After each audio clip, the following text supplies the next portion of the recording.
Hey guys, welcome to Nania Studio. நான் இன்னைக்கு உங்க கூட என்ன ஷேர் பண்ண போறேன் அப்படினா சிம்பிள் portrait painting பண்றதுக்கான டிப்ஸ் தான் ஷேர் பண்ண போறேன். இந்த டிப்ஸ் எல்லாமே வந்து beginnersக்கு ரொம்பவே யூஸ்ஃபுல்லா இருக்கும். நீங்க beginnersா இருந்தீங்க அப்படினா உங்களுக்கு இந்த டிப்ஸ் யூஸ்ஃபுல்லா இருக்கும்.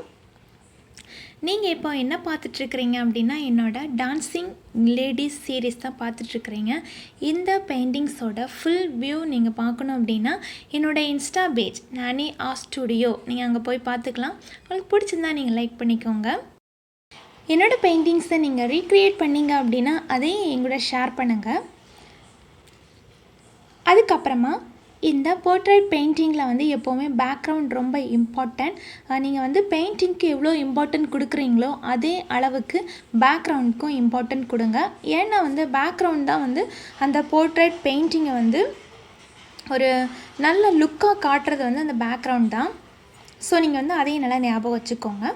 அதுக்கப்புறமா என்ன பார்க்கணும் அப்படின்னா ஸ்கின் டோன். ஓகே, இப்போ வந்து ஒரு உருவத்தை நம்ம பெயிண்ட் பண்ணுறோம் அப்படின்னா ஸ்கின் டோன் வந்து ரொம்ப ரொம்ப ரொம்ப இம்பார்ட்டன்ட். ஸோ நீங்கள் வந்து ஸ்கின் டோனுக்கு வந்து என்ன கலர் மேட்ச் ஆகுமோ அதை செலக்ட் பண்ணி நீட்டாக பெயிண்ட் பண்ணுங்கள். அதுக்கப்புறம் ஸ்டார்ட் பண்ணும்போது லைட் கலர் யூஸ் பண்ணி ஸ்டார்ட் பண்ணுங்கள். இப்போ தேவைப்பட்டது அப்படின்னா வந்து நம்ம டார்க் கலர்ஸ் வந்து யூஸ் பண்ணிக்கலாம். அதாவது ஷேடு, இப்போ வந்து நம்ம ஸ்மைல் பண்ணுற மாதிரி ஒரு ஃபேஸ் பெயிண்ட் பண்ணோம் அப்படின்னா சிரிக்கும்போது வந்து கொஞ்சம் இடத்துல வந்து டார்க்காக இருக்கும். அந்த மாதிரி இடத்துல மட்டும் நம்ம டார்க்காக பெயிண்ட் பண்ணால் போதும். மற்ற இடத்துல நீங்கள் லைட்டாகவே பெயிண்ட் பண்ணுங்கள். அதுக்கப்புறமா கைகள் நீங்கள் பெயிண்ட் பண்ணும்போது வந்து ஒரு சைடு வந்து நல்ல டார்க்கான ஷேட் கொடுங்க, இன்னொரு சைடு வந்து லைட்டான ஷேட் கொடுங்க. இப்படி நீங்கள் பண்ணுறதுனால கொஞ்சம் ரியல் லுக் கிடைக்கும். நான் இப்போ பெயிண்ட் பண்ணுறது நீங்கள் பார்த்துட்ருக்கீங்கன்னு நினைக்கிறேன். நீங்கள் போர்ட்ரேட் பெயிண்டிங் பண்ணும்போது இந்த டிப்பை ஞாபகத்தில் வச்சுக்கோங்க. அதுக்கப்புறமா நாம் வந்து ஜுவல்ஸ் அண்ட் ட்ரெஸ் இந்த ரெண்டுக்குமே வந்து இம்பார்ட்டன்ட் கொடுக்கணும். நீங்கள் ட்ரெஸ் பெயிண்ட் பண்ணும்போது அந்த ஷேடிங் வந்து நீட்டாக கொடுத்தா மட்டும்தான் நமக்கு வந்து ரியல் லுக் கிடைக்கும்.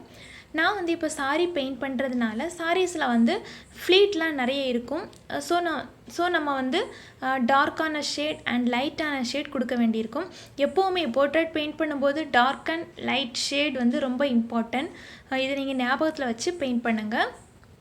அதுக்கப்புறமா வந்து ஜுவல்ஸ் பெயிண்ட் பண்ணும்போது நீங்கள் எப்போவுமே ஃபுல்லாக ஃபினிஷ் பண்ணிவிட்டு லாஸ்ட்டாகவே நீங்கள் வந்து ஜுவல்ஸ் பெயிண்ட் பண்ணுங்கள்.